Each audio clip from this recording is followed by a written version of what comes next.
Hello, my name is Alex Grubard, which is rough. A lot of times people come up to me and they're like, "Oh, did you say Alex Rhubarb?" That happens a lot. Now, a rhubarb is a vegetable, often baked into a pie. A Grubard is a Jew. Often baked and/or high. That's me, yeah. And my first name is Alex, short for alcoholics. My middle name is George, which everyone knows is slang for shrooms. Okay.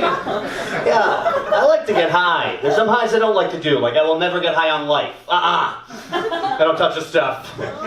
It's not for me. And I don't do cocaine, I'm just annoying. Okay. No, I mostly smoke weed. I wish they would legalize marijuana because I suck at rolling joints. And it would be so nice to be able to buy a pack or a carton or something. It would be so great. It sucks that every time I want to get good joints rolled, I have to listen to this guy I know rant on and on about how everything's going to work out for him once he starts his Thundercats art gallery. Doesn't make any sense. I don't know. I smoke pot with my dad. Does anyone else do that? Yeah. You know my dad? He rolls a good J, but he's always talking about this art gallery he wants to build. Drives me up a wall, it does. It was Father's Day the other day. I gave my dad a joint because it's easy, and he has a medical card. Like, he's a real New Yorker. He lives in Connecticut, and they have medical marijuana there. So he has a medical card, but I gave him a joint because he's a dad, so he tries to get all the new tech, but he doesn't know anything about it. He's wicked old. My dad's 69. He thinks it's a good pickup line. And that joke is 7 years old. Okay. So I gave my dad this joint because he used to get these, for a while he got these Listerine strips that were like postage stamps that you peel off and you have it. And he was complaining they don't work. For 2 weeks he was like, they don't work. And then I visited him and he showed me them and he gave me one. He took one and immediately I was like, "Dad, you've been eating paper and throwing away weed for 2 weeks." He was pretty disappointed in himself. So Father's Day, just a joints. Pretty easy. People call me a hippie sometimes. I don't think I'm a hippie. I don't even think we should be labeling people, man. I don't like getting called a hippie because I know it's not a compliment. I know everyone's just telling me to get my shit together. But there are plenty of hippies that got it together. Ben, Jerry, Trader Joe.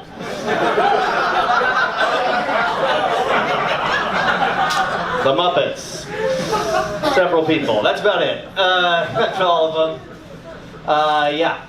I don't know. I was born here in New York City. This is in New York City. I live here in New Jersey. But I was born here in the East Coast. I don't know. I love the East Coast because we're all so friendly. No, we're obviously all very rude, but I think it bonds us together. I was in a park one time eating a sandwich. This old lady came up to me. She was like, "You better put that sandwich away, otherwise the squirrels are going to come up and bother you." And I was like, "Are you a squirrel?"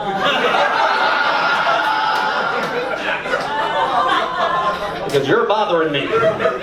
Crazy old squirrel lady. What are you, nuts? Now listen, if you did not appreciate that pun, she fucking hated it. That's how it goes. But yeah, I was born in New York into a big New York crime family back in the 80s. You know the type. There were two types of New York crime families back then. There was the type where you were like, "Hey, if you mess with me, somebody from my family is going to make sure you wake up in the river wearing concrete shoes." And then there was the other type that was like, "Hey, if you mess with me, somebody from my family is going to start a business with you and then embezzle from it for years." You're cooking the books. Yeah. But my parents, I didn't really grow up here. My parents are divorced, both of them. What are the odds? Pretty good, I guess. My parents got divorced when I was 1 year old, so we had a good run. Pretty sweet.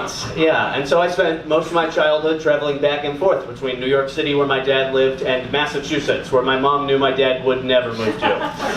Which was wicked smart. Yeah, that's how it goes. But I live here in New Jersey. I live in Jersey City, which I know sounds made up, but it's real. It's a real place. Yeah, I don't know. I like it. Jersey's tough though, because I feel like the cops are really after you. You know, it's like I moved here from Philadelphia, where you can get away with anything. Yeah, Philly's a tough town. While living in Philadelphia, I mugged 3 people. But the cops are after you here. I've been pulled over in other states for going like 10 miles over the speed limit. Only in New Jersey have I gotten pulled over for going 10 miles below the speed limit. And I was like, well, then it's not the speed limit, is it? Shouldn't it just be called the speed? You Jersey drivers, you're not very good. Driving. It is rough out there. I think every car, and you know, I live in New Jersey too. I think every car should come with 2 car horns. I think there should be the one that you're like, what the fuck are you doing? Honk! And then there should be the one that's like, everybody, I'm so sorry, but I'm pulling this move. Eep.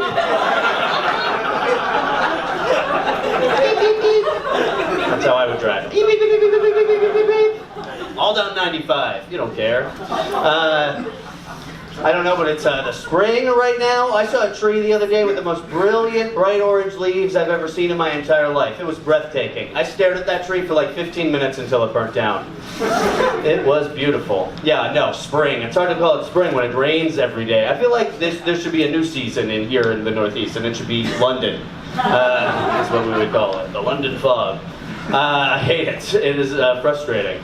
I don't know, and like I'm literally cold right now. I'm literally cold. It's allergy season, and I'm cold. Like I feel like I'm just gonna be sneezing forever. And I never know what to say. Someone sneezed in front of me the other day. I said Gesundheit, and they informed me that Gesundheit is German for good health. And I thought to myself, I'm Jewish. I should probably stop saying German phrases. So from now on, whenever someone sneezes in front of me, I go, the Holocaust. I'm a polite young man. Yeah, which is Yingling in German. Did you know that? Yeah. I always thought Yingling was Chinese for soda pop, but it's not that apparently. Who knew? Yeah, so I don't know. Here's an interesting thing about me. I actually, I finished college in 1 year. Here's my secret, drop out. First day of class at 18, my professor was like, everyone look to your left and look to your right. One of you is not going to be here at graduation. So I looked to my left, I looked to my right, and there was no one there. So I just raised my hand and was like, dude, I'm just going to go now. Peace. Yeah. But I dropped out of college at 18, I went back at 24, and I graduated at 29. Yeah, you don't have to applaud, you're not my parents. But that was kind of you. Yeah. Did anyone here graduate college by the time they were 22, within 4 years? Anybody do that? You did go fuck yourself. You think you're better than me? You are, don't worry about it. Don't even tell me your SAT score. So God, I got a 1. That's hard to do. They say you get 100 points for spelling your name right, but I wrote down Alex Grubard. Mucked it up, I did. People would always ask, oh, Alex, did you feel old? Like going back to college, like being like an older college kid, and you're a college kid when you're 29. You can't be a college kid when you're 29. I was a college adult, okay? Whenever a freshman came up to me and asked directions to their next class, I would give them a silver dollar like I was their grandparents. And did I feel old? No, I felt wise. Kids would lean into me in class. Alex, your age is clearly greater than 21. Would you buy me beer? I would tell them, no, I will not buy you beer. Let me teach you how to distill gin. Because remember, if you give a kid a beer, he's going to be drunk for an hour. But if you teach a kid how to distill gin, he'll be dead by 8 a.m. The kid died. The kids today, and they're dying in the jokes. Okay. I have a very serious drinking problem. No, I'm rude. That's the problem. You guys know the phrase an Irish goodbye? It's where you're at a party and you get really drunk and you leave without saying goodbye. I don't do that. I do the Jewish goodbye. I go to a party, I get really drunk, then I say goodbye to every single person at the party, and then I stay. Rudest thing you can do to anybody. It's like, hey man, I do not want to be here with you anymore, but I have nowhere to go. Why don't you come here? I'll tell you about this dream I had. That'll be fun for everyone. Yeah. I don't know, I went to a very busy campus. It was busy all the time, a lot of people. There was this preacher yelling at everybody every day. Every day he would just come up and be like, do you believe in a higher power? And I would be like, I totally believe in exponents. I don't understand numbers, all right? It was an English major, you know? I was the worst math student in the world. In elementary school, they used to give me word problems. Like, as a kid, I wouldn't even understand that word problems were math. I would end up reading them like they were short stories, interpreting them. They're so dramatic. Alice has 5 apples. Alice gives 2 apples to Bobby. How many apples does Alice have now? I would be like, how many apples do any of us have? What do apples represent? I bet it's love. That's what I think. Love? Turns out it was 3. Who knew? Okay, do you guys get me? I know that I do stand-up the way an American goes to a foreign country and speaks English at people. Like I'm loud and whatever, right? Why do Americans do that? You never see like a Mexican guy visiting the Statue of Liberty. Donde está el baño? I haven't seen it. I'm terrible with languages. Like my family, we're Jewish, but we're culturally Jewish, which is where you're like, I've never read the Torah because I own a television. But my family tried to fake it, and they forgot big things. Like, when I was 12, everyone was like, oh my God, we forgot to send you to Hebrew school. You need to get bar mitzvahed next year. You need to learn Hebrew immediately. And I was like, I've been failing middle school Spanish for 3 years. So it's probably not going to happen.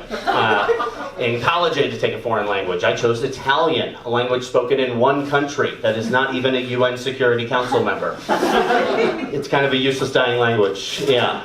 In my experience, Italian is only around so that people from New Jersey can be proud of being from New Jersey. Yeah.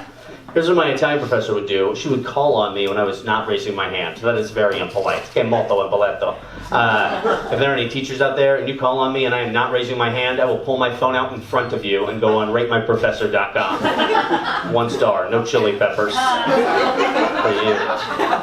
Because she would pick someone randomly and start speaking to them in Italian. Ciao, mi chiamo Marcella, come ti chiami? I'd be like, listen lady, I'm going to drop out again, alright? I don't understand you. Why am I yelling? The microphone in my computer doesn't work very well, and this is an online class.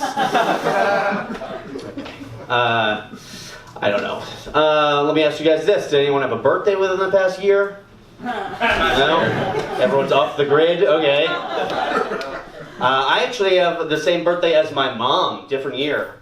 But it's true, I was born on my mom's birthday. And growing up, my mom would always be like, oh, Alex, you are the best birthday present I ever got. Which is really sweet. So now I never get her anything. What am I going to get her? A Beatles album? It's not a son. I'm not very good at receiving gifts. I never know how to act surprised. Like, you ever get a gift from somebody and the way it's wrapped, it's obviously a book, and then you open it and it's a gun? Mom, you can keep the presents. You can have them all. Yeah, I don't know. I lead a pretty interesting life. I saw a platypus the other day, and I'm pretty sure a platypus is the only animal that's really a Pokemon. So I caught it. Now I own a platypus. Man, it will not fight other animals. I keep kicking it and stuff. It is not super effective. It's not effective at all. I just moved in a new apartment, which is really nice. You know, in my old apartment, we lived really shitty. There was no heat in our house. We just had a series of small controlled fires. It worked very well. The platypus fucking hated it. He was like, you got a Charizard in here? I was like, you can speak English, platypus? I thought all platypi were Japanese. Kick?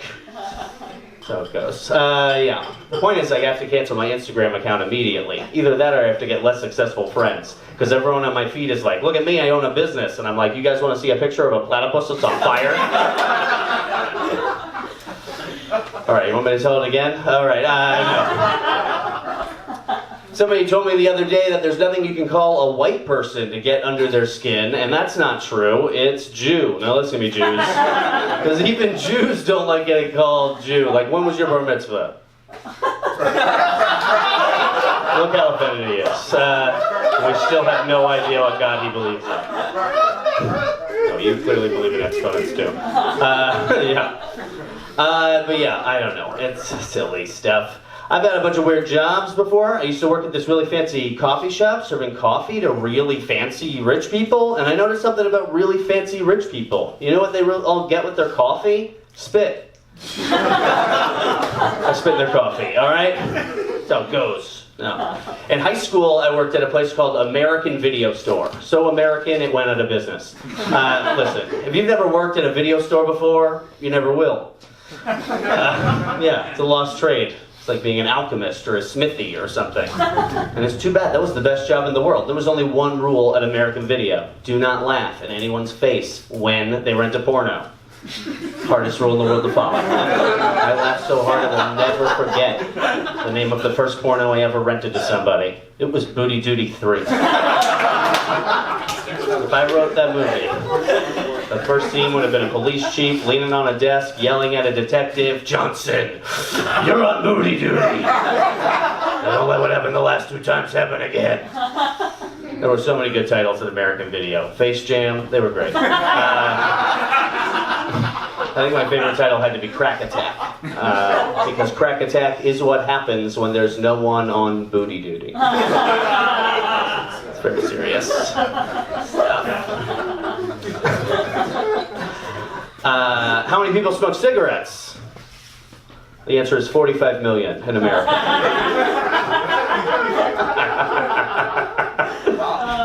You guys are super fun. I'm so happy to be here. I'm happy there's multiple people here. That's great. I've done stand-up for one person before.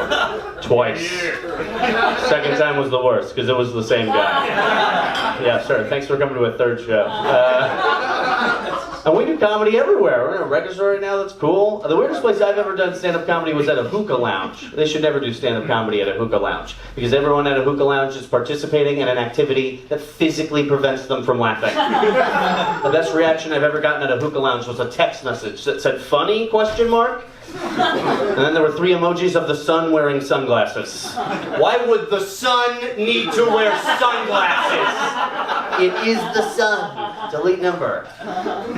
I host an open mic night on Monday nights in Jersey City, the Heights. Oh my God, yeah. If you've never been to an open mic before, an open mic is kind of like a talent show, only in the kitchen of a burrito bar. And we let anyone go up and do stand-up comedy. Anybody can do it. But at my open mic, crazy people come up and they get on stage, and it freaks me out. I think one day I'm going to be hosting this open mic, a crazy person's going to get on stage and go, "Yeah, I don't have any jokes. I just need a group of people to know exactly where I was from 8 p.m. to 10 p.m.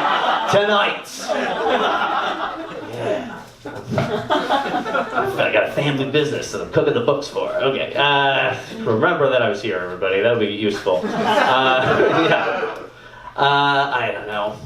My family are weird. My dad, I told you, he's 69. He's been divorced 3 times and he wants to get married again, which is terrifying. If my dad tells me he's engaged, I'm cutting his ring finger off. Enough is enough. I don't care how persistent he is. I'll cut off all 10 of his fingers. And if he still wants to get married, that old man's dick is in danger. And that is not a joke about me castrating my father. It's about Match.com. Match.com is like the adult equivalent of passing a note that says, "Do you like me? Yes, no, circle 1. Anyway, okay, does anyone know any closers? No, you guys are a lot of fun. I say it every show, don't worry. Yeah. I'll tell you this, I don't know, I'm kind of a night owl, meaning I eat a lot of small birds. I suffer from insomnia, the movie.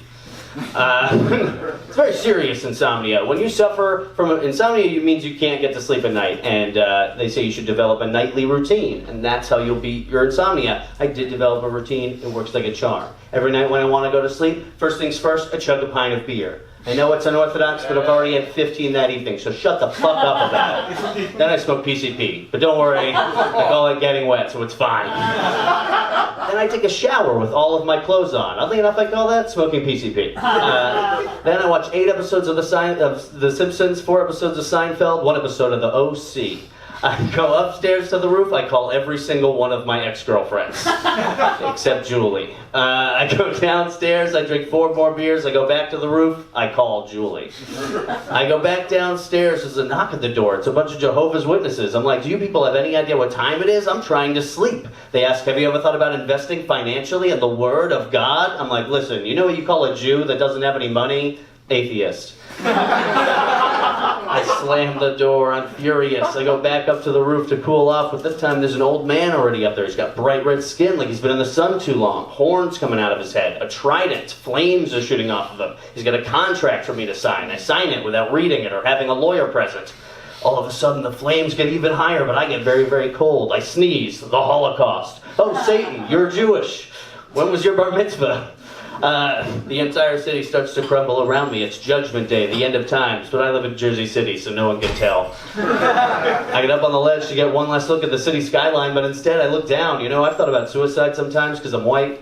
And I think to myself, I'll never sleep again. And Satan yells out, you can sleep when you're dead. So I jump, and then I'm falling, and then I'm falling, and then I'm falling, and then I wake up and I'm back in Italian class. My professor's hovering over me. I just blurt out, Mi chiamo Alex Grubard, grazie, buonanotte, which is Italian for my name is Alex Grubard. Thank you, good night.